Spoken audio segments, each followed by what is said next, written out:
বন্ধুরা, আমি আজকে যে রেসিপিটি করছি সেটা হচ্ছে মূলোর পরাঠা। আমি এই যে বাজার থেকে একটি মূলো নিয়ে এসেছি, সাদা রঙের মূলো। এটিকে আঁশ ছাড়িয়ে এবার আমি ঝাঁঝরি দিয়ে এটাকে করব। এই যে আমার মূলোগুলো ছাড়ানো হয়ে গেছে। এবার আমি ঝাঁঝরি দিয়ে মূলোটাকে এখন আমি পেস্ট করে নেব। এই যে আমার মূলো ঝাঁঝরি দিয়ে আমি পেস্ট করে নিয়েছি, আর সঙ্গে নিয়েছি কাঁচা লঙ্কা চিড়ে নিয়েছি। আর এদিকে আমি তেল গরম করতে দিয়েছি। এখানে দেবো কটা রাঁধুনি ফোড়ন।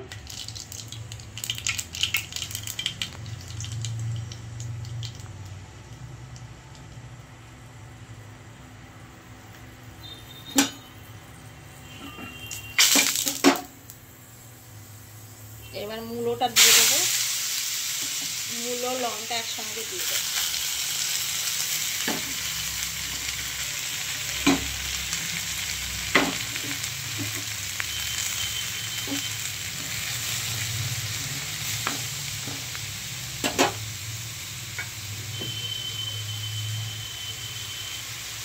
পরিমাণ মতো লবণ দেব।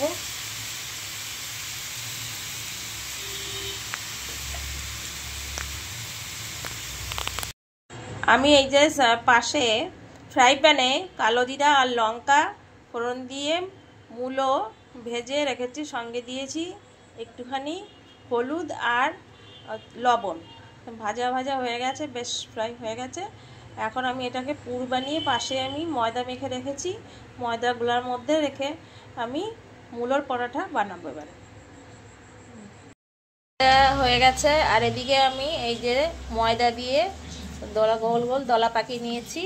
আর এই যে আমার মূলো, এবার এই ময়দার দলাগুলোর মধ্যে পুরগুলো ভরবো। ভরে আমি বেলে তারপরে আমি পরোটার মতন করে আকারে বেলে ভাজবো। অবশেষে আমার মূলোর পরোটা শেষ হয়ে গেল।